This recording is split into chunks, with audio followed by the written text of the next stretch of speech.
نحمده ونصلي على رسوله الكريم الأمين المكين الحنين الكريم الرؤوف الرحيم.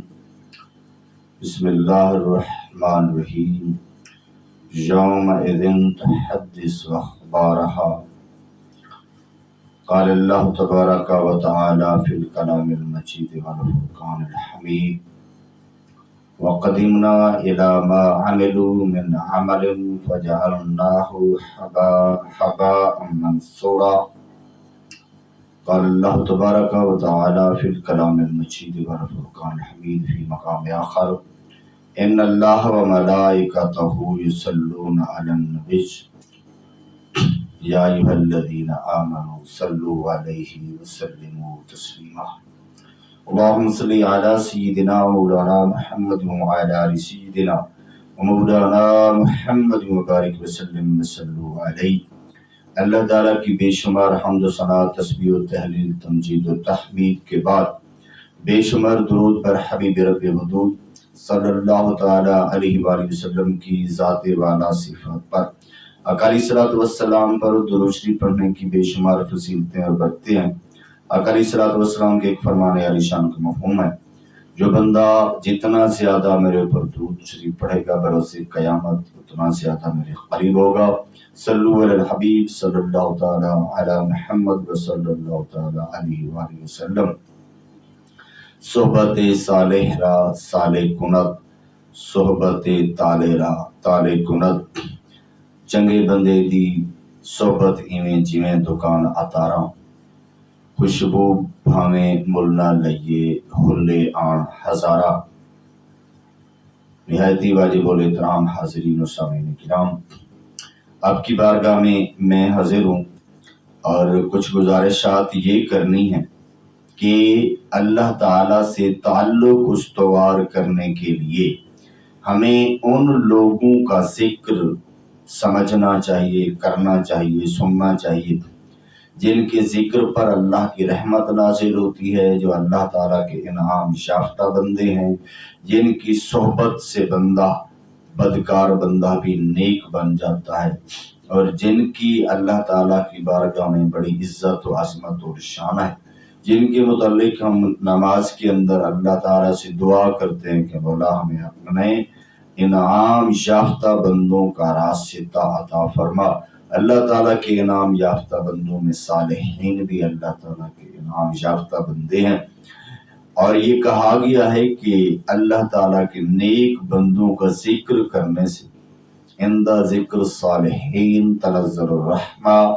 نیکوں کا صالحین کا ذکر کرنے سے اللہ تعالیٰ کی رحمت نازل ہوتی ہے. تو حضرات محترم، میں ملتمس ہوں آپ سے کہ نہایت ہی توجہ کے ساتھ، اچھی نیتوں کے ساتھ، کہا گیا ہے انما الاعمال بالنیات، نیت عملوں کا دار و مدار نیتوں پر ہے.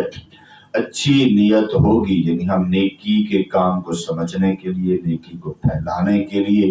علم دین حاصل کرنے کے لیے، نیکوں کا ذکر سن کے اپنے ایمان کو تازہ کرنے کے لیے، اللہ تعالیٰ کے ساتھ جیسے نیک بندوں کا تعلق استوار ہے، فرما برداری کے جو طرائق ہیں، جو فرما برداری کا سلسلہ ہے، تاکہ ہم اللہ تعالیٰ کے صالحین کے ان سلسلے کو، ان طریقوں کو سمجھیں. اصل میں یہ سمجھنے کے بعد بندے کے اندر اگر روحانی انقلاب آ گیا، اس کی سوچ بدل گئی، تو پھر بندے کی زندگی کا نمونہ طریقہ بدل جائے گا. اللہ تعالیٰ سے محبت، اطاعت بڑھ جائے گی. اللہ تعالیٰ سے محبت کرنے والے، اللہ تعالیٰ کے فرامین ماننے والے، اس کے پیارے حبیب صلی اللہ تعالیٰ علیہ وسلم کو اپنی محبت کا محور بنانے والے، پیارے آقا صلی اللہ علیہ وسلم کی سنن پر عمل کرنے والے، پیارے آقا علیہ الصلوۃ والسلام کے راستے پہ چلنے والے، عبادت کرنے والے، روزے رکھنے والے، نیکی کی دعوت دینے والے، اپنے شرمگاہوں کی حفاظت کرنے والے، نمازوں کی حفاظت کرنے والے، زکوٰۃ دینے والے، سچ بولنے والے، غیبت سے بچنے والے، حسد سے بچنے والے، تکبر سے بچنے والے، اور حتیٰ کہ ہر چھوٹی سی چھوٹی جو چیز اللہ تعالیٰ کی بارگاہ میں ناپسندیدہ شماروں سے بچنے والے، حتیٰ کہ شبہات سے بچنے والے، اور بینات پر اور عمل کرنے والے، حسنات پہ عمل کرنے والے، اچھائی پہ عمل کرنے والے، اللہ تعالیٰ کے رسول کے راستے پہ چلنے والے کامیاب و کامران لوگوں کا جب ذکر کیا جاتا ہے تو یہ پاسبلٹی لگتی ہے کہ بندہ اللہ تعالیٰ سے کس طرح اس راستے پہ چل کر ایک اللہ تعالیٰ کی قرب کا، رضا کا، رحمت کا، فضل کا اللہ تعالیٰ مقام حاصل کر سکتا ہے، اللہ تعالیٰ کو راضی کر کے جنت الفردوس کے اندر پیارے آقا علیہ الصلوۃ والسلام کا پڑوس ہمسائیگی شفاعت حاصل کر سکتا ہے۔ دعا ہے اللہ تعالیٰ ہمیں ذکر الصالحین کرنے، اسے سمجھنے، ان سے محبت کرنے والا بنا دے۔ اور میری مراد یہاں یہ نام نہاد صالحین کہلانے والے، جنہوں نے اپنے تقوی طہارت کے ڈنکے بجائے ہوئے اور اپنے نام کے نعرے لگانے والوں کی تعداد بنائی ہوئی ہے، ان خود فریبیوں میں پڑے بیچاروں کی بات میں نہیں کر رہا، میں وہ صالحین کہہ رہا ہوں جو اللہ تعالیٰ کے حبیب صلی اللہ تعالی وسلم کے بتائے ہوئے راستوں پہ چلنے والے، اس کا علم رکھنے والے، تقوی طہارت اختیار کرنے والے۔ میری مراد یہ لوگ ہیں جو اصل میں اپنی ذات کے علاوہ اپنے تقوی کو نہیں بیچتے، تسبیح تحلیل کو نہیں بیچتے، اپنی والدین کے، اپنے بزرگوں کے کارنامے سنا سنا کر لوگوں کی جیبیں خالی نہیں کرتے۔ اور سب سے بڑی بات ایک نعرہ لگایا جاتا ہے، جناب یہ تصوف کے ماہرین جو ہیں، طریقت اور ہے، شریعت اور ہے۔ یہ غلط بات ہے۔ تصوف یا طریقت حاصل کلام بتا دوں آپ کو میں، جو انہی تصوف والے طریقت والے بزرگوں نے، جیسے کشف المحجوب کے اندر داتا علی حجویری رحمۃ اللہ تعالی علیہ نے لکھا ہے کہ علم حاصل کرنے کے بعد نبی صلی اللہ علیہ وسلم کی شریعت پر جس کے سلسلہ اخلاص نیت کا، خشوع کا، خضوع کا، اللہ تعالیٰ کو راضی کرنے کی سعی جتنی زیادہ کامل ہوگی، احسن ہوگی، خوبصورت ہوگی، جس کے انداز کے اندر خشوع و خضوع ہوگا، اللہ تعالیٰ کی رضا کے سوا کچھ نہیں ہوگا، تو ایسے بندے در حقیقت اس عمل کو تصوف، اس عمل کو طریقت کہا گیا ہے۔ تصفیہ قلب، تزکیہ قلب، دل کی صفائی کے ساتھ صرف اللہ تعالیٰ اور اس کے رسول کی محبت اور اطاعت کا نام ہی طریقت ہے، تصوف ہے۔ باقی تعویلات، باقی باتیں، ان کو چھوڑ کے جس بزرگ کے اندر یہ عملی طریقہ دیکھیں، ہاں آپ کے پلے بھی کچھ نہ ہو اور آپ پہ تنقید کرتے پھریں، تنقید کو چھوڑ کر اپنے جو واقعی صحیح بندے ہیں ان کے لیے اپنی آنکھیں وا کریں، کسی صحیح سچے مسلک کے ساتھ، پیسے بٹورنے والا نہیں، محبت رکھنے والا عالم، دنیا کی محبت رکھنے والا نہیں، کسی صحیح عالم سے رہنمائی حاصل کر کے، ایسے کسی عالم بھی ہو، ساتھ اللہ تعالیٰ کا سالک بھی ہو، صالح بھی ہو، اس کی صحبت اختیار کریں تو آج کے دور میں بھی زندگی کامیابی کی طرف بڑھ سکتی ہے۔ کہا یہ گیا ہے کہ نیکوں سے محبت، نیکوں کی صحبت، یک زمانہ بصحبت اولیاء بہتر از 100 سالہ طاعت بیریا، کہ بیریا عبادت سے ان کی ایک لمحے کی صحبت 100 سالہ عبادت پہ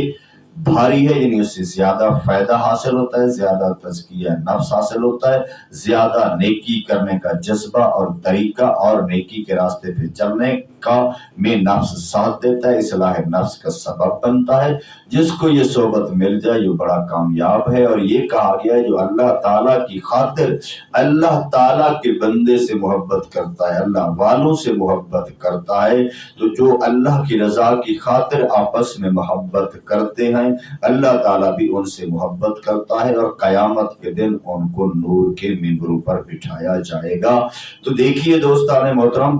اللہ والوں سے ہماری محبت کس لیے ہے؟ کیونکہ انہوں نے اللہ تعالیٰ سے فرما برداری کی ہے۔ تو کچھ لوگ کہیں گے جناب تم بھی فرما برداری کر لو، اور پھر تمہیں اللہ والوں سے محبت کرنے کی کیا ضرورت ہے؟ حضور اس لیے ضرورت ہے کہ ان کی محبت جن کی اللہ کے ہاں مقبول ہو چکی، یہ اللہ تعالیٰ کا دستور ہے، جو اللہ کی بارگاہ کے مقبولان ہیں ان سے جو اس راستے پہ چل کے آئے ان کی اطاعت بھی کرے، ان سے محبت بھی کرے، ان کی عزت و عظمت کو مانے، چونکہ اللہ نے ان کو عزت محبت دی ہے۔ اللہ تعالیٰ کے ان بندوں سے عزت اور محبت نہیں ہوگی تو صرف باتیں کرنے سے اور عجیب و غریب باتیں کرنے سے کچھ نہیں ہوگا۔ تو اللہ تعالیٰ کے نیک بندوں سے محبت کیجیے جو علماء بھی ہوں اور صلحاء بھی ہوں، جو دین کو بیچنے والے نہ ہوں۔ تو میری گزارش آپ سے پھر یہی ہے کہ کل لباس خضر میں ہزاروں رہزن بھی پھرتے ہیں، گر دنیا میں جینا ہے تو کچھ پہچان پیدا کر۔ تو آج میں اس بات کو سمجھانے کے لیے عیون الحکایت کے اندر ایک روایات ہے، تو میں آپ کی بارگاہ میں وہ پیش کرنا چاہتا ہوں، ان سے اقتباس، ان سے جو حاصل کلام ہے وہ حاصل سمجھانا چاہتا ہوں۔ اس سے ہمیں فائدہ ہوگا، آپ کو بھی مجھے بھی، اور اس نیکی کو پھیلانے میں میری مدد کریں۔ میری زندگی کے آخری ایام ہی چل رہے ہیں، سفید داڑھی آ رہی ہے، کسی وقت بھی سلسلہ ختم ہو سکتا ہے۔ میں باقاعدگی سے یہ اس لیے سلسلہ کر رہا ہوں جو کہ کہیں جا کے بڑے بڑے جلسے کرنا اور جا کر بڑی بڑی فیسیں لینا، یہ تو مجھ سے نہیں ہو پایا، یہ میری اوقات نہیں ہے یا یہ ٹھیک نہیں ہے۔ تو میں یہ آپ سے مخاطب ہوں جو میرے سامعین ہیں، حاضرین ہیں، جو میرے اس چینل کے تھرو اس نیکی کے کام میں میرا ساتھ تعاون کرنا چاہتے ہیں اور اپنی اصلاح کی خاطر، ساری امت کی اصلاح کی خاطر جو یہ کوشش کرنا چاہتے ہیں، تو ان کو روزانہ کچھ نہ کچھ ایسے ہی اللہ تعالیٰ کی کامیاب بندوں کا، اللہ تعالیٰ کی انعام یافتہ بندوں کا، جن کو اللہ سے محبت ہے، جو اللہ کی خشیت اور خوف رکھتے ہیں، ان کا ذکر کرنے سے بہت زیادہ فائدہ ہو سکتا ہے اگر ہم اپنی فکر کو صالح کرنے کی کوشش کریں۔ تو ایسے ہی ایک واقعہ حضرت سیدنا صالح موری رحمۃ اللہ تعالیٰ علیہ نقل کرتے ہیں کہ ایک بار حضرت سیدنا مالک بن دینار رحمۃ اللہ تعالیٰ علیہ ہمارے پاس آئے اور آ کر فرمانے لگے، کل صبح فلاں جگہ پہنچ جانا، میرے کچھ اور دوست بھی وہاں پہنچ جائیں گے، ہم ایک اللہ تعالیٰ کے پیارے بندے، اللہ تعالیٰ کے صالح یعنی اللہ کے ولی حضرت سیدنا ابو جہیز رحمۃ اللہ تعالیٰ علیہ سے ملاقات کرنے چلیں گے۔ میں نے کہا ٹھیک ہے۔ تو میں نے مقرر وقت پر جب وہاں پہنچا، تو جب صبح میں اس جگہ پر پہنچا جہاں مجھے کہا گیا تھا، تو حضرت سیدنا مالک بن دینار مجھ سے پہلے وہاں موجود تھے، اور ان کے ساتھ حضرت سیدنا محمد بن واسع رحمۃ اللہ تعالیٰ علیہ، حضرت سیدنا ثابت بنائی رحمۃ اللہ تعالیٰ علیہ، حضرت سیدنا حبیب رحمۃ اللہ تعالیٰ علیہ بھی موجود تھے۔ میں نے ان سب کو ایک ساتھ دیکھ کر آج کا دن بہت خوش کن ہوگا۔ پھر جب ہم حضرت سیدنا ابو جہیز رحمۃ اللہ تعالیٰ علیہ کی طرف چل دیے ادھر ملاقات کے لیے، تو حضرت سیدنا ابو جہیز رحمۃ اللہ تعالیٰ نے اپنے گھر میں عبادت کے لیے ایک جگہ خاص کر رکھی تھی۔ آپ رحمۃ اللہ تعالیٰ علیہ بصرہ شہر میں صرف نماز جمعہ کے لیے اپنے اس عبادت گاہ سے نکلتے، نماز جمعہ ادا کرنے کے فوراً بعد واپس اپنے اس حجرہ میں تشریف لے آتے۔ وہ حجرہ جو ان کی یاد، اللہ سے یاد کی وجہ، ذکر کی وجہ، عبادت کی وجہ سے وہ بقعۂ نور بنا ہوا تھا، اللہ کی رحمت کا گہوارہ بنا ہوا تھا، اللہ تعالیٰ کی رحمت کی وہ جگہ بنا ہوا تھا۔ تو یہ وہاں پہنچے۔ حضرت سیدنا صالح موری رحمۃ اللہ تعالیٰ فرماتے ہیں کہ ہم ایک انتہائی خوبصورت جگہ سے بھی گزرے، جب سفر میں جا رہے تھے تو سیدنا مالک بن دینار رحمۃ اللہ تعالیٰ علیہ نے اس جگہ کو دیکھ کے فرمایا، اس جگہ پہ اس طرح کرو اے ثابت، ایک جگہ نماز پڑھ لو، کل بروز قیامت یہ جگہ تمہاری گواہی دے گی۔ یہ بزرگوں کا طریقہ تھا، کسی مسجد میں نماز پڑھتے تو مختلف ستونوں کے پاس نماز پڑھتے، جیسے حضرت الیاس قادری رحمۃ اللہ عفیان ہو بھی فرماتے ہیں کہ میں مسجد نبی کے مختلف ستونوں کو گواہ بنا کر میں نے ان کو کلمہ بھی سنایا اور میں نے وہاں نوافل بھی پڑھے یا عبادت مختلف جگہوں پہ کی، اور یہی بزرگوں کا طریقہ ہے کہ جہاں سے گزرتے ذکر اللہ کرتے گزرتے تاکہ یہ چیزیں ہماری گواہ ہو جائیں، زمین گواہ ہو جائے۔ اور سیدنا جو جس جگہ نماز پڑھی جائے، نیک عمل کیے جائیں، تو پھر یہ زمین بھی ہماری گواہی دے گی۔ تو وہ کہتے ہیں کہ اس جگہ پہ نماز پڑھ لو، یہ جگہ گواہی دے گی، جو کہ اللہ تعالیٰ قرآن میں فرماتا ہے یومئذ تحدث اخبارہا، کہ قیامت اس دن اپنی خبریں بتا دے گی، یعنی جو کچھ اس کی پیٹھ پر پشت پر بندے نے کیا، اس بندے کے نامہ اعمال کو جہاں اپنے ہاتھ اپنا بازو یہ گواہی دے گا، جس جگہ پہ بندے نے جو اعمال کیے ہوں گے وہ چیز بھی گواہی دے گی۔ تو اللہ کے نیک بندے چونکہ نیکیاں کرتے ہیں تو ان کی نیکیوں کی گواہی، یہ در و دیوار یہ زمین کے ٹکڑے دیں گے، مساجد دیں گی، ہم جیسوں کا حال کیا ہے ہمیں غور کرنے کی ضرورت ہے۔ پھر حضرت سیدنا ابو حمزہ رحمۃ اللہ تعالیٰ، ابو جہیز رحمۃ اللہ تعالیٰ علیہ کی جب ہم گھر پہنچے تو ان کے متعلق جب پوچھا گیا تو وہ بتایا گیا کہ وہ نماز پڑھنے گئے، تو ہم ان کے انتظار کرنے کے لیے وہاں بیٹھ گئے۔ کچھ دیر کے بعد حضرت سیدنا ابو جہیز رحمۃ اللہ تعالیٰ علیہ تشریف لائے، اور آپ رحمۃ اللہ تعالیٰ علیہ نے نہایت آپ کی جو حالت دیکھی گئی وہ نہایت جیسے کوئی غم زدہ بندہ ہوتا ہے، یہی آپ کا عالم تھا۔ انتہا درجے کی پریشانی میں جیسے بندہ فکر میں مبتلا ہوتا ہے اس میں، اور آپ کا جسم ان لگتا تھا پریشانی اور فکر کی وجہ سے جسم ان کا جو ہے وہ گھل گیا ہے، جسم ان کا کمزور ہو گیا ہے، ایسے لگتا تھا جیسے بندہ کوئی قبر سے اٹھی کے آ گیا۔ تو ہمیں بڑا تعجب ہوا۔ پھر انہوں نے مختصر نماز پڑھی، یعنی جو نماز پڑھ کے گھر میں جو بقیہ نماز ہوگی وہ پڑھی، اور نہایت ہی غمگین حالت میں ایک طرف آپ بیٹھ گئے۔ تو حضرت صالح موری فرماتے ہیں میں سب سے پہلے اٹھا اور میں نے جا کے سب سے پہلے ان سے مصافحہ کیا، بلکہ سب سے پہلے حضرت سیدنا محمد بن واسع رحمۃ اللہ تعالیٰ، یہ بھی اللہ کے ایک بہت بڑے ولی ہو گزرے ہیں، جو لوگ مطالعہ رکھتے ہیں ان کو پتہ ہے، وہ گئے، انہوں نے سلام کیا، اور انہوں نے سلام کیا تو آپ رحمۃ اللہ تعالیٰ علیہ نے اس بزرگ نے پوچھا کہ تم کون ہو؟ تو اس نے میں تمہاری آواز نہیں پہچان سکا، تو مجھے نہیں سمجھ آ رہا۔ یہ بھی طریقہ ہے کہ میں آپ آواز نہیں پہچان سکا، بندہ شاید کبھی ملا ہو تو بندہ نہیں پہچان پاتی، مگر ان سے تو ملاقات نہیں ہوئی تھی، لیکن فرمایا کہ بھی میں نہیں پہچان پا رہا۔ تو سیدنا محمد بن واسع رحمۃ اللہ نے عرض کی میں بصرہ سے آیا ہوں، تو میرا نام محمد بن واسع ہے۔ تو یہ سن کر وہ بزرگ فرمانے لگے مرحبا مرحبا، کیا تم محمد بن واسع وہ ہو جن کے متعلق بصرہ کے لوگ یہ کہتے ہیں کہ اگر سب سے زیادہ بصرہ کے اندر فضیلت والا بندہ دیکھنا ہو تو محمد بن واسع کو دیکھ لو۔ اللہ اللہ، خوش آمدید کہا اللہ کے نیک بندے آپ تشریف لے آئے ہیں تو آپ تشریف رکھیے۔ آپ وہاں بیٹھ کے پھر سیدنا ثابت بن رحمۃ اللہ تعالیٰ نے اسلام کیا، ان سے بھی پوچھا کہ تمہارا نام کیا ہے، انہوں نے نام بتایا، تو یہ سن کر فرمانے لگے مرحبا مرحبا۔ تو اے ثابت، کیا تمہارے متعلق لوگوں کی یہ رائے نہیں ہے کہ سب سے زیادہ لمبی نماز پڑھنے والے ثابت گناہی ہیں؟ اللہ اللہ، خوش آمدید کہا، اور آپ رحمۃ اللہ تعالیٰ علیہ کو بھی فرمایا کہ تشریف رکھیے۔ پھر سیدنا حبیب رحمۃ اللہ تعالیٰ علیہ آگے بڑے، سلام کیا تو آپ نے ان سے بھی وہی سوالات کیے، تو انہوں نے بتایا میں حبیب ہوں۔ اچھا فرمایا یہ تو وہ حبیب ہے جس کے متعلق لوگوں کے اندر یہ معروف ہے کہ وہ اللہ عز و جل کے سوا کسی سے سوال نہیں کرتا۔ یہ کیسے اللہ کے بندے دیکھے جس کا بھی ذکر آ رہا ہے، ان کا کسی نیکی کسی اچھائی کی وجہ سے لوگوں کے اندر کیا حسن ظن تھا، لوگوں کے اندر ان کا کیا چرچا تھا۔ یہ چرچا خیر، جس کی خواہش نہ ہو، خواہش کرنا غلط، تو چرچا خیر ہو تو لقارہ خلق نکارہ خدا، voice of people voice of God. تو یہ اللہ کے نیک بندوں کے متعلق لوگوں کی رائے تھی، اور جو اللہ کے نیک بندے نے اپنے نیک بندوں کا ذکر سن رکھا تھا تو ان الفاظ کے ساتھ ان کو مرحبا کہا۔ پھر حضرت مالک بن دینار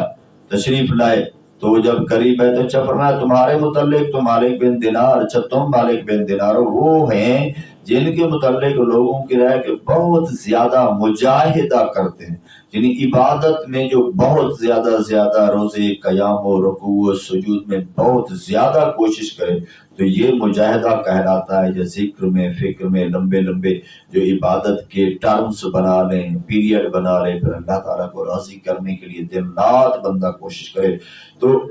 فرمایا کہ تم وہ ہو۔ پھر وہ کہتے ہیں میں نے سلام کے لیے حاضر ہوا، جب میرا نام پوچھا تو میں نے بتایا کہ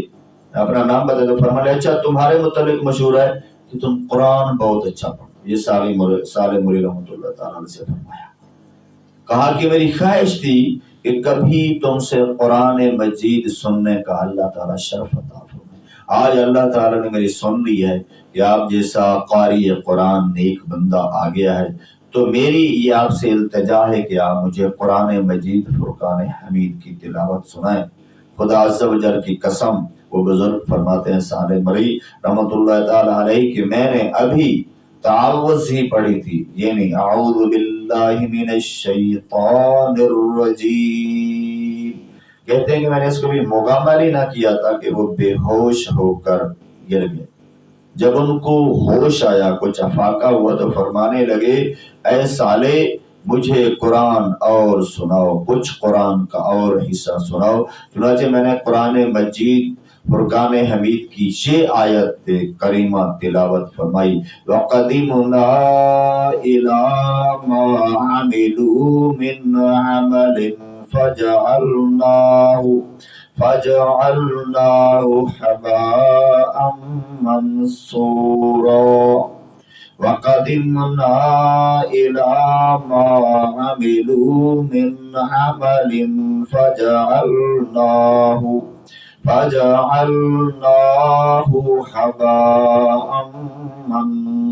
مَنْثُورًا۔ ترجمہ ہے کنز الایمان سے میں عرض کر رہا ہوں، جو کچھ انہوں نے کام کیے تھے تو ہم نے قصد فرما کر انہیں ایک باریک باریک غبار کے بکھرے ہوئے ذرے کر دیا کہ جیسے روزن کی دھوپ میں نظر آتے ہیں۔ یہ آیت کا مفہوم یہ ہے کہ کفار کے بد اعمال کے یا جن کے اللہ تعالیٰ اعمال برباد کرے گا، بالخصوص یہاں کفار کا ذکر بتایا جا رہا ہے کہ قیامت کے دن انہوں نے جو اعمال کیے ہوئے گے اپنے زوم میں کہ ہم نے نیکی کی، جو انہوں نے صدقے خیرات یا NGOs یا جو معاملات کیے ہوں گے مگر ایمان نہیں لائے ہوں گے، تو کہا گیا کہ ان کی ساری نعمت برباد ہوگی۔ اللہ تعالیٰ ان کے عمل پر جو اپنی نگاہ ڈالے گا تو ان کے عمل کو ایسے خاک کر دے گا جیسے کسی کھڑکی کے اندر سے، چھوٹے کمرے کے سوراخ کے اندر سے جیسے دھوپ اندر آتی ہے تو اس سے چھوٹے چھوٹے ذرے نظر آتے ہیں جو ارتعاش کر رہے ہوتے ہیں، یعنی دھول کر کے اللہ تعالیٰ اس کو اڑا دے گا، یعنی ان کے اعمال کی کوئی وقت نہیں ہوگی، اللہ تعالیٰ ان کو برباد کر دے گا۔ کیوں؟ یہ اللہ تعالیٰ کے رسول پر اور اللہ تعالیٰ پر ایمان لائے بغیر عمل کرتے رہے۔ یہ جو لوگ کہتے ہیں نا NGOs نے یہ کام کیا،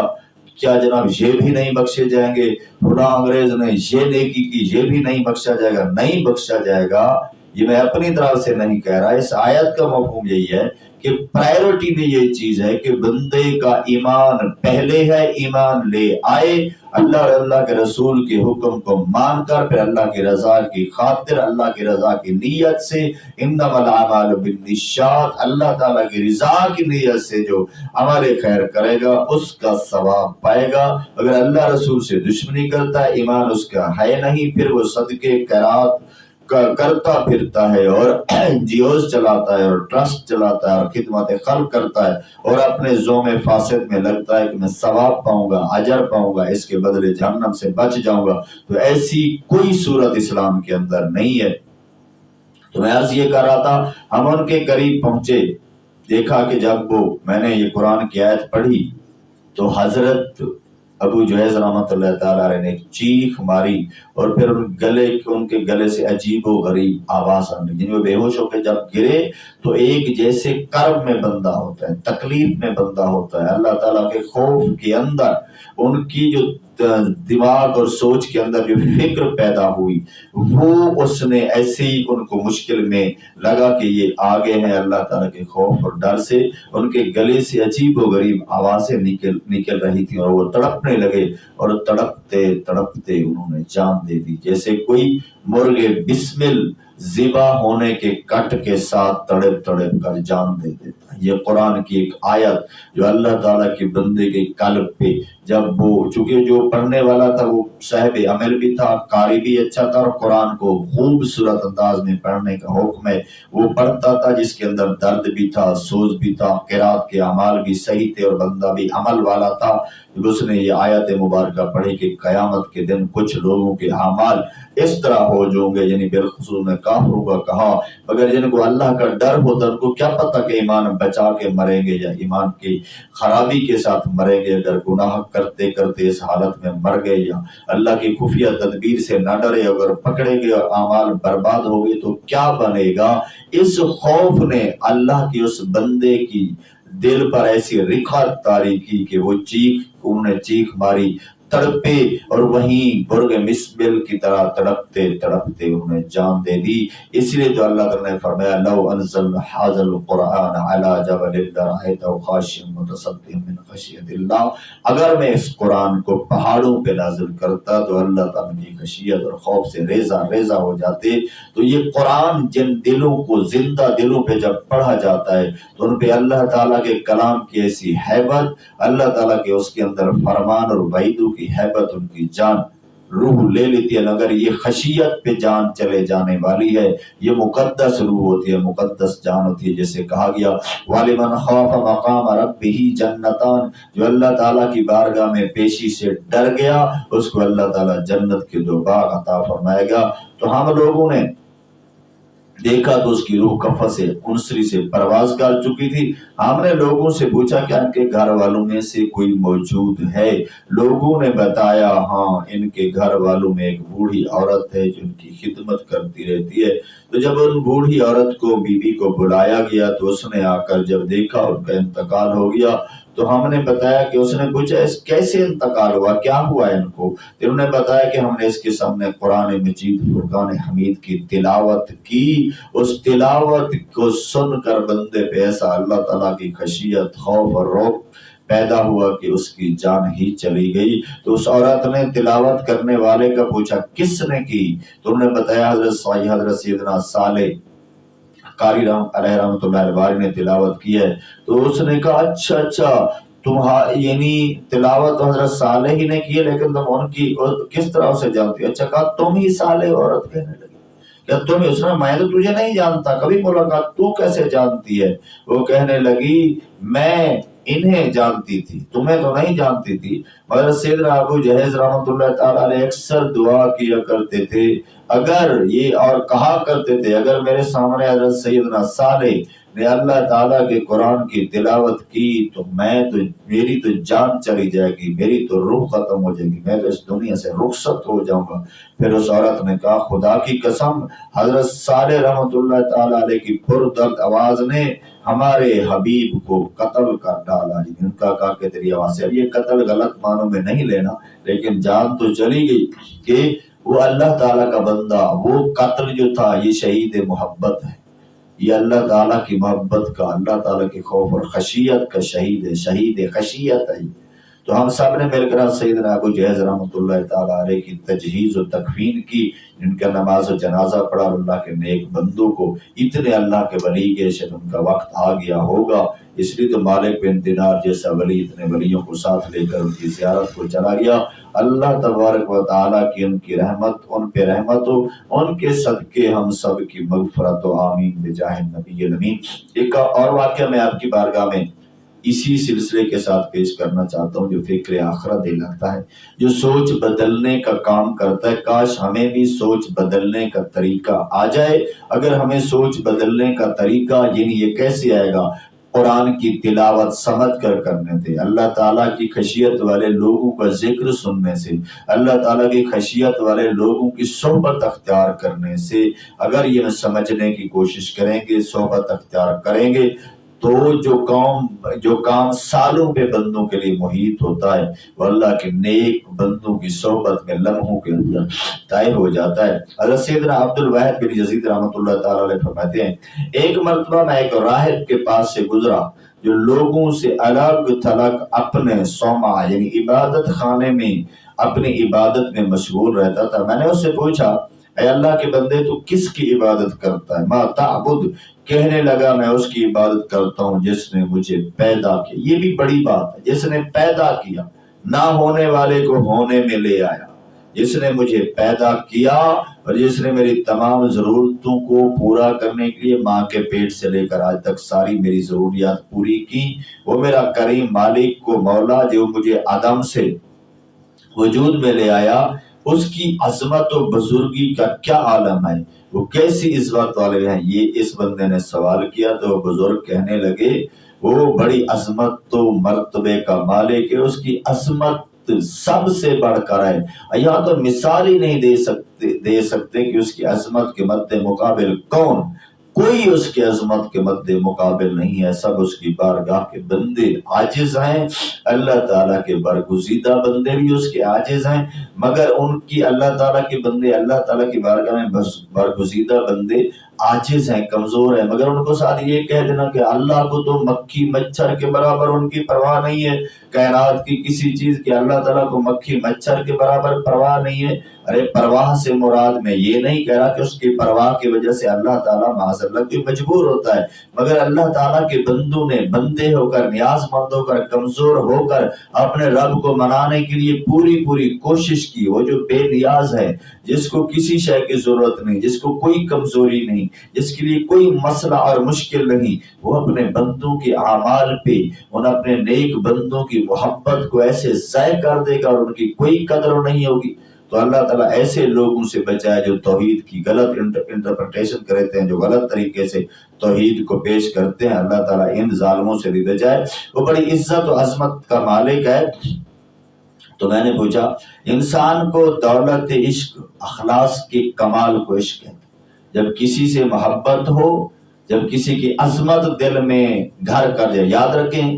حسن خوبی کو حسن کہتے ہیں اور حسن کو خوبی کہتے ہیں۔ خوبی ہوگی تو محبت ہو جائے گی، حسن ہوگا تو محبت ہو جائے گی۔ جب کسی کی خوبی کی معرفت، عظمت کی معرفت، شان کی معرفت ہوتی ہے تو اس محبت ہو ہی جاتی ہے۔ تو محبت جب درجہ کمال کو پہنچتی ہے، والذین آمنوا اشد حبا للہ کی طرف جاتی ہے، تو وہ محبت عشق کہلاتی ہے۔ اس کے لیے یہ فارسی کے اندر لفظ ہے، ہمارے ہاں بھی یہ لفظ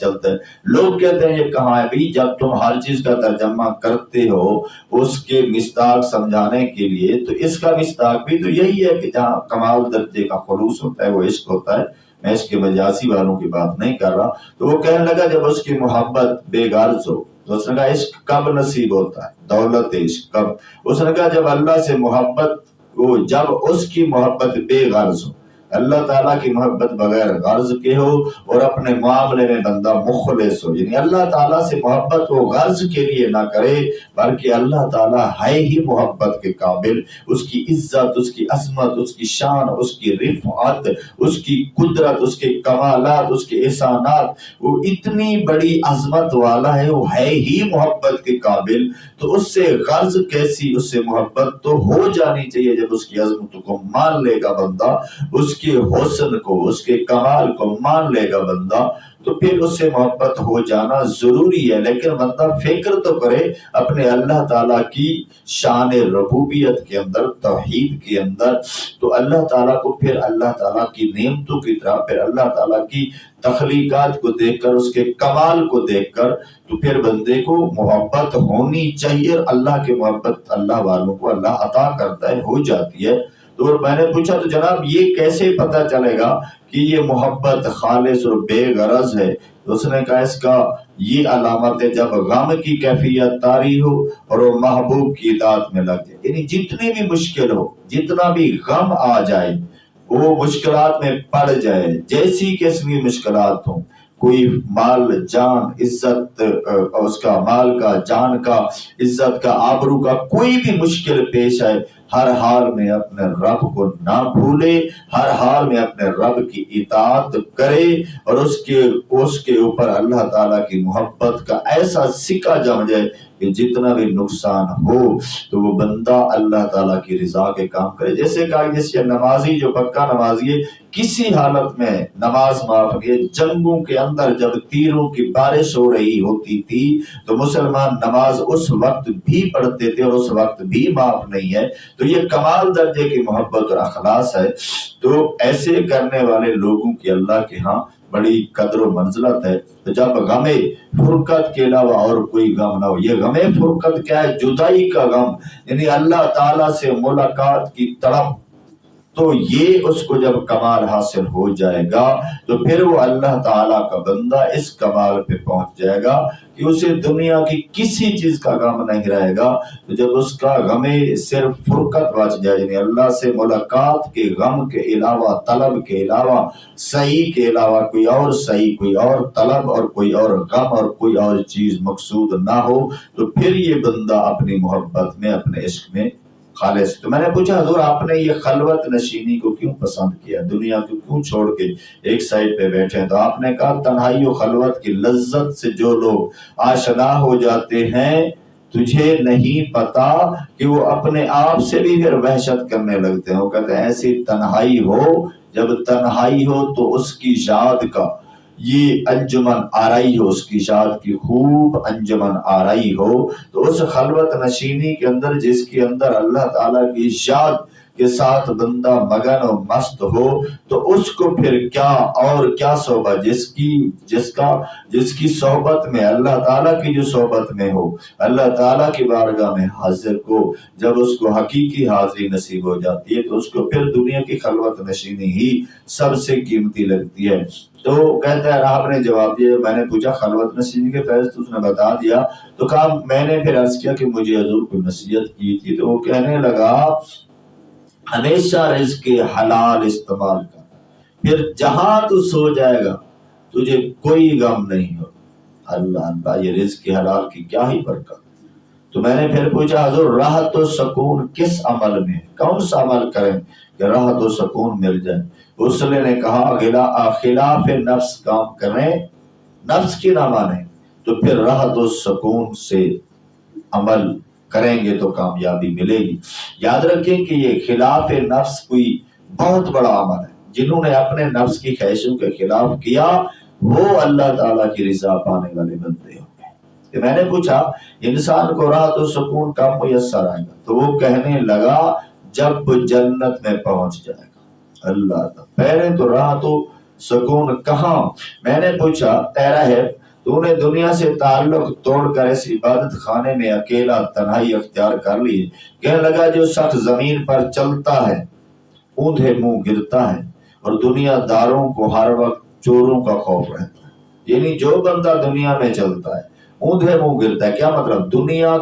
میں چلنے سے مراد کیا ہے؟ دنیا کی چیزوں کے طلب میں جو بندہ چلتا ہے. ویسے ہر راستے پہ گڑھے ہوتے ہیں, یہ کائنات ہموار تو نہیں ہے, کوئی کسی وجہ روڈ ہموار بنائے جاتے ہیں, کیا وہاں ایکسیڈنٹ نہیں ہو جاتا؟ یہ ایکسیڈنٹ بھی تو ایک گڑھا ہے, ضروری گڑھے سے وہ مقصد تو مصیبت میں پڑ گیا ہے. یہ ساری دنیا کوئی بیلنس نہیں ہے, ہر جگہ اس کے اتار و چڑھاؤ اور گڑھے اور مسائل اور مشکل راستوں کی تنگی. تو یہ دنیا ہے ہی ایسی جگہ کہ اس کے اندر بندہ ہر وقت کسی نہ کسی مشکل میں مبتلا ہوتا ہے. اور دنیا دار جو صرف دنیا دار جن نے دنیا کے دھن دولت مال آسائشیں پیدا اکٹھی کی ہوئی ہے, ان کو ہر وقت خوف ہوتا ہے یہ نعمتیں چھن نہ جائیں, ڈاکو نہ پڑ جائیں, چور نہ آ جائیں, ہم مر گئے تو اتنی نعمتیں کدھر جائیں گی. تو یہ ساری باتیں جو دنیا سے محبت کرتا ہے, دنیا کی محبت تمام برائیوں کی جڑ اور ایمان کی دشمن اور اللہ تعالیٰ کے رسول اور اللہ سے دور کرنے والی یہ مصیبت طلب دنیا کی حرص, مال جمع کی حرص, یہ دنیا کے ہر عمل کے اندر ٹھوکر لگ سکتی ہے. ہر بندے کے ساتھ تعلقات میں مسائل ہوتے, اس لیے اس نے کہا میں تنہائی میں ہوں اور دنیا کے فتنہ و فساد سے محفوظ رہنے کے لیے میں نے اپنے آپ کو اس ذات کے سپرد کر دیا ہے جس کی بادشاہی زمین و آسمان میں ہے. دنیا دار لوگ عقل کے چور ہیں, اللہ دنیا دار لوگ عقل کے چور ہیں, بس مجھے خوف ہے کہ یہ میری عقل چرا لیں گے. یہ کیسے دنیا دار عقل کے چور ہیں؟ کیونکہ وہ اب بتائیں گے کہ میں نے جناب یہ عمل کیا, یہ حکمت اختیار کی, یہ پلاننگ کی, یہ منصوبہ بنایا اور میں یہ اتنی بڑی امپائر بنا چکا ہوں, اتنی ملیں بنا چکا ہوں, اتنا بزنس بنا لیا, اتنی کامیابی حاصل کر لیے. تو جب یہ چارمنگ والی باتیں, اٹریکشن والی باتیں اس کی دنیا کے اندر کاروبار کو بندہ دیکھے گا, اس کے سٹائل کو دیکھے گا, کپڑوں کو انداز کو دیکھے گا, جب ادھر دیکھے گا تو نفس ادھر راغب ہوگا اور نفس فتنے میں مبتلا ہو جائے گا. تو اس لیے وہ کہہ رہے ہیں یہ لوگ عقل مندوں کی عقل کو بھی چرا لیتے ہیں جو دنیا کے طلبدار ہیں, جن کے پاس دنیا کے انبار ہیں. تو یہ بڑے بڑے عقل مندوں کو بھی پھسلا دیتے ہیں ان کی سوچ کا, جو ان کے عمل کا یہ طریقہ, تو ان سے بچنا ہی سب سے بہتر ہے. اور حقیقی بات یہ ہے کہ جب انسان اپنے دل کی تمام خواہشات نفسانیہ اور برائیوں سے پاک کر لیتا ہے تو اس کے لیے زمین تنگ ہو جاتی ہے. جب بندہ اپنے دل کو نفس کی تمام خواہشوں سے بری کر لیتا ہے اور پاک کر لیتا ہے اور برائیوں سے بھی پاک کر لیتا ہے تو زمین اس کے لیے تنگ ہو جاتی ہے۔ اب یہ فکرہ تھوڑا مشکل ہے سمجھنے کے لیے، برائیاں چھوڑ دی چاہیے تو آسانی ہو جائے، خواہش نفس چھوڑ دی اب اس کو سکون مل جائے، ایک لحاظ سے سکون ہے، لیکن یاد رکھیں اس کائنات کے اندر رہتے ہوئے بندے نے آخر کوئی کام کرنا ہوتا ہے، کوئی نہ کوئی مصروفیت ہوتی ہے، تو وہ جب دنیا اکٹھی نہیں کرے گی کوئی کام جس کے اندر اس کو تھوڑی سی بھی دلچسپی نہیں ہوگی تو وہ بوریت کا مشکل کا شکار تو ہوگا۔ اس لیے صدیق اکبر نے اس کا بہترین پولیہ بتایا، فرمایا کرنے والے کام کرنے لگ جاؤ ورنہ نہ کرنے والے کام میں پڑ جاؤ گے۔ ان کے نزدیک کرنے والے کام یہ تھے، ورنہ تو بہت بڑے بزنس مین تھے، انہوں نے چھوڑ کے اسلام قبول کیا اور پھر ٹاٹ کے لباس بھی پہنے، فاقوں سے بھی گزارا کیا، سب کچھ اپنا راہ خدا میں لٹا دیا۔ تو ان سے کیا مراد ہے ان کی کہ کیا کرنا ہے؟ خواہشات نفس اور برائیوں سے پاک کر لینے سے زمین تنگ کیوں ہو جاتی ہے؟ جب کائنات کی ہر نعمت سے بندہ منہ موڑ لے گا، منہ موڑنے سے مراد میری اس کا حرص، اس کی طلب، اس کو حاصل کرنے کی خوشی، جب ان چیزوں سے کوئی خوشی نہیں ہوگی تو پھر انسان کو آخر کچھ تو کرنا ہوتا ہے جس کی طرف اس کی زندگی کا کوئی مقصد ہو جائے۔ تو جناب جب یہ دنیا ساری چھوڑ دے گا تو ایک خاص تنہائی حاصل ہو جائے گی، ایک اور پھر وہ کہے گا کہ میں اپنی صحبت کے پاس چلا جاؤں۔ کس کی خاطر اللہ والا چھوڑتا ہے کائنات کو؟ اللہ کی خاطر جو چھوڑتا ہے، اور جب تک اللہ سے ملاقات نہیں ہو جاتی دنیا کی ہر لذت سے منہ موڑ لیتا ہے تو پھر یہ دنیا اس کے لیے تنگ ہو جاتی ہے۔ وہ کہتا ہے، وہ لمحے گنتا ہے کہ کب وہ وقت آئے گا، الموت جسر یوصل الحبیب الی الحبیب، موت وہ پل ہے جو یار کو یار سے ملاتی ہے، الموت تحفۃ للمؤمنین، موت مومن کے لیے تحفہ ہے۔ تو دوستان محترم، میرے اسلامی بھائیوں، میرے سامعین، یہ توجہ کرنے کی بات ہے کہ اللہ تعالیٰ سے قرب اور محبت، اس کی عبادت، اس کی ریاضت، اس سے ملاقات کی اگر بندے کے اندر جوت پیدا نہ ہو جائے، شمع پیدا نہ ہو جائے تو یہ دنیا میں پھر اس کو کسی اور طرف اس کی آٹومیٹک اٹریکشن ہو جائے گی۔ اس سے بچ کر کرنے والے کام تو وہی ہے جس سے اللہ راضی ہوتا ہے، تو جب وہ کام کرے گا تو پھر اس کی ملاقات کا شوق پیدا ہوگا، جب ملاقات کا شوق پیدا ہوگا تو یہ دنیا سے نکلے گا تو ملاقات ہوگی، اس لیے یہ دنیا اس کے لیے قید ہے۔ کہا گیا ہے کہ دنیا مومن کے لیے قید اور منافق کے لیے اور کافر کے لیے جنت ہے۔ تو اللہ تعالیٰ کو بندے کے لیے دنیا مشکل ہو جاتی ہے، اور اللہ تعالیٰ سے محبت کرنے والے اللہ تعالیٰ کے مالک حقیقی کی ملاقات کو پانے کے لیے پھر وہ کوشش کرتے ہیں۔ پھر وہ بزرگ پوچھتے ہیں کہ میں نے ان سے پوچھا کہ راہب تو یہ کھاتا کہاں سے ہے؟ یہ روزی روٹی کے معاملے، یہ بھی ایک معاملہ ہے نا؟ تو کہنے لگا میں ایسی کھیتی سے اپنا رزق حاصل کرتا ہوں جسے میں نے تو کاشت نہیں کیا بلکہ تو اسے اس ذات میں پیدا فرمایا جس نے یہ چکی میری داڑھیں میرے منہ میں نصب کی اور میں اس کا دیا ہوا رزق کھاتا ہوں۔ یعنی اللہ نے جو دانت دیے ہیں یہ کیسی چکی ہے، جو چیز دیں گے یہ بغیر قیمت کے پیس کی آپ کے خون بنانے کی قابل بنا دیتی ہے۔ لذت کام و دہن بھی ہے، پیٹ کے اندر پہنچنے کے بعد جو انرجی پیدا ہوتی ہے بندہ اسی سے تو کام کر سکتا ہے۔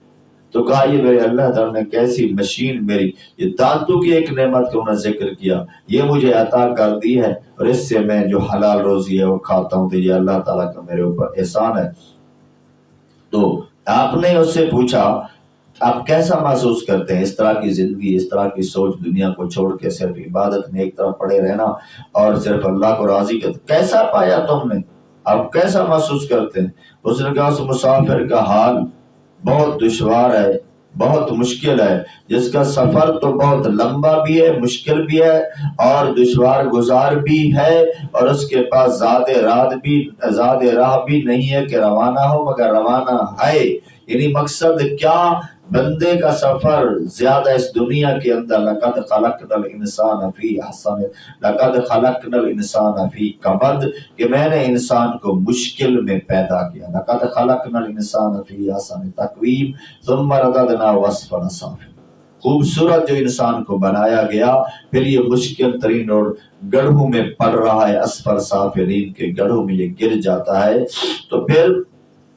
اتنا یہ مشکل ہے، یہ دشوار سفر۔ سکرات کی موت لگتے وقت ایمان ہوگا کہ نہیں ہوگا؟ سکرات کی موت بندے کے ساتھ حشر کرے گی کیا؟ بندہ اس سفر سے کیسے گزرے گا؟ پھر قبر کا سفر، اور کتنا لمبا سفر، اور قبر کے عذاب اور ثواب کا معاملہ، پھر قیامت کا معاملہ، پھر اللہ کی بارگاہ کی پیشی، پھر میزان عمل پہ حساب کا تلنا، پھر پل صراط سے گزرنا، اور پھر جنت والے کو جنت، جہنم والوں کو جہنم۔ یہ کتنا لمبا سفر ہے، کہا اتنا لمبا سفر جس بندے کو درپیش ہو اور اس کے پاس زاد راہ نہ ہو۔ زاد راہ کیا؟ وہ اعمال جو میرے مالک کی رضا حاصل کرنے والے بن جائیں، یہ اتنے اعمال نیک اچھے اور صالح کرے کہ اللہ تعالیٰ کی رضا حاصل ہو جائے۔ تو کہا کہ جس کے پاس یہ نہیں ہے تو وہ اس اندھیری اور وحشتناک قبر میں جہاں اکیلا رہنا ہے، جہاں اس کا نہ کوئی غم گسار، نہ کوئی اس کا یار، نہ کوئی پیچھے جا کر اس کی مدد کرنے والے۔ اللہ اللہ، شام غربت ہے، شہر خاموش ہے، ایک ارشد اکیلا کفن پوش۔ اللہ اللہ، کاش ہمیں یہ سمجھنے کہ اللہ تعالیٰ وہ حکمت عطا فرما دے، وہ روشنی عطا فرما دے جس سے اللہ تعالیٰ کی رضا حاصل ہو جائے۔ تو جو بندہ اپنے عظیم مالک کی بارگاہ میں پیش ہونا، جو قہار و جبار، جو حاکم الحاکمین ہے، اتنی بڑی بادشاہوں کے بادشاہوں کا ہی مالک ہے، تو اس کی بارگاہ میں کیسے پیش ہوں گے؟ کیا نام اعمال، کیا اخلاص لے کے جائیں گے؟ اس کے بعد وہ بزرگ زاروں قطار رونے لگے۔ میں نے پوچھا تمہیں کس چیز نے رلا دیا؟ کہنے لگا مجھے جوانی کے گزرے ہوئے وہ دن یاد آ گئے جن میں میں نے کوئی نیکی نہ کر سکا، اور سفر آخرت میں زاد راہ نہ ہونے کے برابر ہے، اور مجھے معلوم ہے کہ میرا ٹھکانہ، مجھے نہیں معلوم کہ میرا انجام جنت ہے یا جہنم۔ دوستو، کیا میرا اور آپ کا ہے؟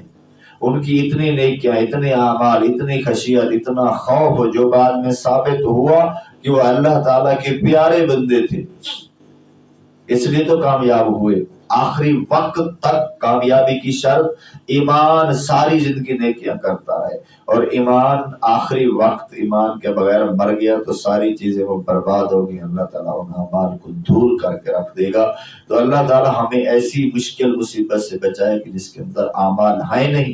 کوئی چھوٹے موٹے اللہ قبول فرمائے، اور جو ہماری توبہ ہے وہ قبول فرمائے، جو ہماری التجا ہے کہ مالک معاف فرما دے وہ قبول فرمائے۔ تو وہ بزرگ پوچھتے ہیں، میں نے پوچھا کہ یہ بتائے غریب کسے کہتے ہیں؟ وہ بزرگ کہنے لگا، غریب اور قابل رحم وہ شخص نہیں جس کے پاس روزی تھوڑی ہے، جو شہر شہر اپنی روزگار کی تلاش میں پھرتا ہے، بلکہ غریب تو وہ قابل رحم شخص ہے جو نیک اور فاسقوں میں پھنس جائے۔ بندہ نیک ہے اور جاری فاسقوں سے، بندہ نیک ہے اور جاری گمراہوں سے، بندہ عالم ہے اور جاری جہالات سے، بندہ عمل والا ہے اور بد عملوں سے، بے عملوں سے جاری ہے۔ ایسا کرے گا تو تباہ ہو جائے گا، پھنس جائے گا۔ ایک تو صحبت کا اس سے سوال ہوگا، دوسرا ممکن ہے کہ اس بری صحبت، یہ تو ان کو نیک کر سکے نہ کر سکے، وہ اس کی کہیں تباہی کا سبب نہ بن جائے۔ اور بار بار استغفار کرنے والا تو جھوٹوں کا سردار لگتا ہے۔ مجھے اس کا کیا مقصد؟ کیا زبان سے کہتے رہنا استغفر اللہ، بندہ باتیں بھی کر رہا ہے استغفر اللہ استغفر اللہ استغفر اللہ، اللہ سچی استغفر اللہ کرتے ہیں، قبول فرمائے کہ بندہ استغفر اللہ کا رٹ لگائے، یعنی مطلب یہ اللہ مجھے معاف کر دے، معافی مانگ رہا ہے اور بیٹھا نارمل ہے، معافی مانگ رہا ہے، اس کی جسم کے اندر نہ خوف ہے نہ خشیت ہے، نہ جسم کے اندر کوئی جرجری ہے، یہ رسمی طور پر مڑکے ڈالے جا رہا ہے، استغفار پڑھ رہا ہے۔ ارے استغفار کا مطلب ہے استغفر اللہ مجھے بخش دے، اے اللہ مجھے بخش دے، مانگ بخشش رہا ہے۔ جب کسی سے اپنی غلطی کی معافی مانگنے جائیں اور اس کی بخشش کی معافی کے دوران جب وہ عطا کر رہا ہو، اس سے معافی مانگ رہا ہو، اور آپ کا انداز اور طریقہ کار یہ ہو کہ آپ کی توجہ ہی کہیں اور طرف ہو، رسمی طور پر کہہ رہا ہوں مجھے معاف کر دو، مجھے معاف کر دو، یہ کیسی معافی ہوگی؟ تو یہ بزرگ وہ بتا رہے ہیں کہ صرف زبان سے استغفار کرنا اور دل سے توبہ نہ کرنا اور گناہوں کو نہ چھوڑنا، یہ جھوٹے طریقوں کا لوگوں کا وتیرہ ہے۔ اگر زبان کو معلوم ہو جاتا کہ کس عظیم بارگاہ سے مغفرت طلب کر لی، جس کی زبان ہے اسے پتہ چل جاتا کہ کس سے کلام کر رہی ہے یا کر رہا ہے، تو اس کی زبان اس کی حلق سے چپک جاتی، اس کے تالوں سے چپک جاتی، خشک ہو جاتی، پھٹ جاتی اپنے خوف اور خوشی۔ جب کوئی دنیا سے تعلق قائم کرتا ہے تو موت کا اس کا تعلق ختم ہو۔ دنیا سے جتنی محبت تعلق بڑھا دو اور بے فکر ہو کے گزارو، تو مگر کیا ہوتا ہے، موت آ کر سارا کھیل بگاڑ دیتی، سارے تعلق ان کے برباد کر لیتی۔ پھر کہنے لگا کہ اگر انسان دل سے توبہ کرے اور اللہ تعالیٰ کی بارگاہ سے بڑے بڑے تمام گناہوں کو معافی طلب کرے، اللہ تعالیٰ معاف فرما لیتا ہے۔ جب بندہ گناہوں کو چھوڑنے کا پکا ارادہ کرے تو اس کے لیے آسمان سے فتوحات اترتی ہے، یعنی اللہ تعالیٰ اپنے فرشتوں کے ذریعے اس کی مدد اور نصرت فرماتا ہے، اس کی جو دعا خیر کرتا ہے اللہ تعالیٰ قبول فرماتا ہے، اس کی دعاؤں کی برکت سے اللہ تعالیٰ اس کے غم دور کر دیتا ہے، اللہ تعالیٰ اس کو نفس کی بے راہ روی کی مصیبت سے بچا لیتا ہے، بد عملی کی مصیبت سے بچا لیتا ہے، بے عملی کی مصیبت سے بچا لیتا ہے۔ اللہ تعالیٰ یہ پسند فرماتا ہے کہ میں تمہارے ساتھ رہنا چاہوں، تو وہ اس نے کہا کہ میں آپ کے ساتھ رہنا چاہتا ہوں، تو کہا کہ تم اس بات کو میرے ساتھ رہنے کو کیوں پسند کرتے ہیں؟ میں تمہارے ساتھ رہ کر کیا کروں گا؟ مجھے تو اللہ تعالیٰ کا قرب نصیب ہے، میں اس کی بارگاہ میں رہتا ہوں، عبادت و ریاض اور اس سے ریاض و نیاز کی باتیں کرتا ہوں، وہی موت و حیات کا مالک ہے، وہ مجھے رزق دیتا ہے، اس نے مجھے بنایا ہے، اس نے مجھے نعمتیں دی ہے، میں کسی اور کی طرف رغبت کیسے کروں؟ یہ اللہ تعالیٰ کے بندے کا طریقہ کہ میں کسی اور کی طرف رغبت کیسے کروں۔ اللہ تعالیٰ کے بندوں کی اللہ سے محبت کا یہ انداز کیا تھا؟ کاش اپنے اللہ تعالیٰ کے اس نیک بندوں کے صدقے اللہ تعالیٰ کے ہم بھی نیک بندے بن، ہماری فکر بھی ایسی بن جائے کہ جس سے دلوں کے اندر غفلت کا اندھیرا ختم ہو جائے، ایسے نور ہدایت کی روشنی پیدا ہو جائے کہ ہماری بھی فکر و آخرت کا جو طریقہ اللہ کے مقدس بندوں کا تھا، اللہ تعالیٰ کے احبار بندوں کا تھا، تو اللہ تعالیٰ ہمیں وہ بھی نصیب فرمائے۔ اللہ تعالیٰ اپنے نیک اور مقدس بندوں کا صدقہ مجھے اور آپ کو سچی پکی توبہ کی توفیق عطا فرمائے۔ التجا کرتے ہیں مالک، وہ توبہ وہ استغفار نصیب فرما جو شعوری طور پر ہو، مقصود ہو، مطلوب ہو، جو تیری بارگاہ سے ہمیں بخشش دلا دے، تیری رضا دلا دے، تیرا قرب دلا دے، تیری محبت دلا دے، تیری نظر کرم نظر التفات دلا دے، رحمت دا دریا الہی ہر دم وگدا تیرا، جے ایک قطرہ بخشے مینو کم بن جاوے میرا۔ دوستان محترم دعا ہے اللہ تعالیٰ ہمیں یہ سمجھنے کی توفیق عطا فرمائے، آمین بجاہ النبی الامین صلی اللہ تعالی علی خیر خلق محمد وعلی آلہ وصحبہ وسلم۔